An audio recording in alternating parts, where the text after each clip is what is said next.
Good afternoon, ladies and gentlemen.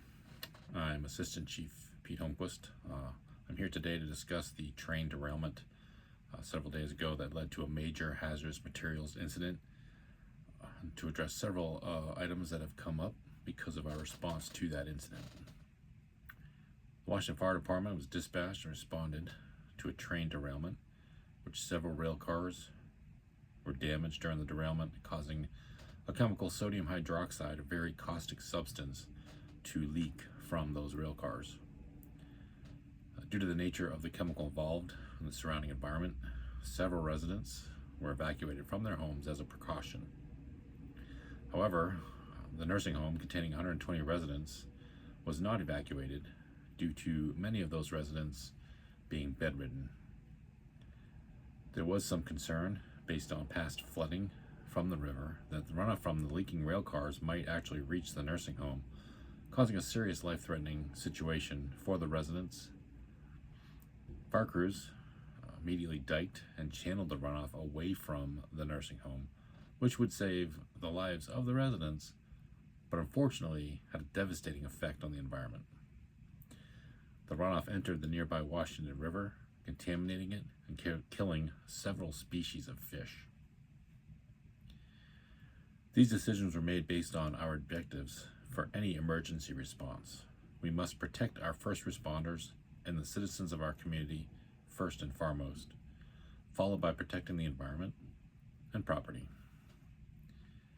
Unfortunately, there were mistakes made during our response, and I will now address some of the issues that may have led up to the environmental disaster, along with some other concerns that have been presented to us. Realizing that we have a railroad running through our city, carrying large volumes of hazardous materials on a daily basis, we understand that we are not fully prepared to respond to a hazardous material situation involving the railroad. Over the past year, we have been working with the Occupational Safety and Health Administration, OSHA, to make sure our members are receiving the appropriate training to respond to a hazardous material situation. The first step in our process was to get all of our members trained at the awareness level, giving them the most basic knowledge on recognizing a hazardous situation, identifying what that hazardous situation is, and the best practice for keeping safe, along with the proper use of the emergency response guide, which will allow them to determine life safety issues and evacuation needs if necessary. The next phase of our training will be the operations level, where members will learn how to operate in a hazardous environment using proper protective clothing and decontamination, along with some other basic mitigation techniques. This process is in accordance with OSHA's laws that require all fire departments to be trained to these levels. Unfortunately, the department has not yet completed the operations level training, and the members were not fully prepared to respond to the train derailment call. Due to their lack of training, members placed themselves into a dangerous situation. This caused concern that members of our department entered a hazardous situation without proper equipment and protective clothing. The responding crews were forced to make split-second decisions, that day, which would put their own lives in danger. They did not have time to wait for a regional hazmat team to respond to assist them.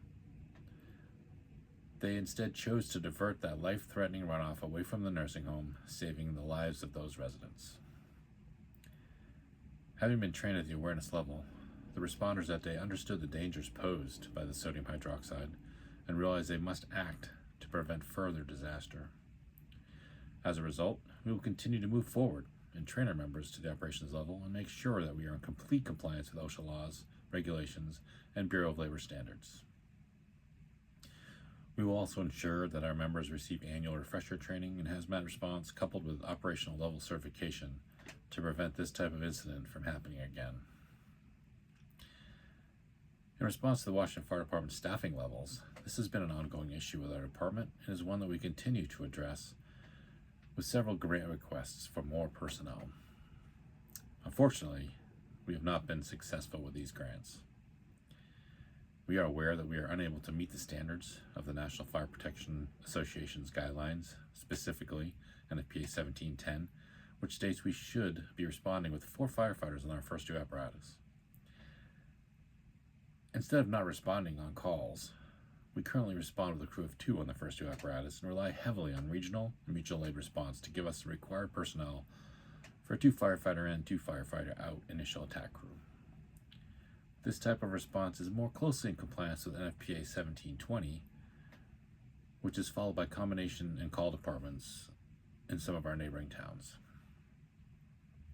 So in conclusion, the Washington Fire Department will strive to meet all the challenges that are presented before us and to continue to serve the residents of the City of Washington.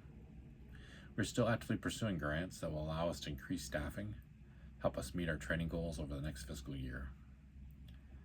Understanding the challenges of an ever-changing world, we are in the process of creating a special hazards response team that will not only benefit the community of Washington, but also help our mutual aid partners. Working together, we will be able to obtain the required certifications and equipment that will allow us to respond to hazardous situations in our area and our mutual aid areas and prevent environmental situations and disasters such as the one we just encountered. Finally, the Washington Fire Department has always attempted to be as transparent as possible, and we will make every effort to ensure that our elected officials and the general public are kept well informed about not only the successes of our fire department, but also our shortcomings and how we plan to overcome them. Thank you.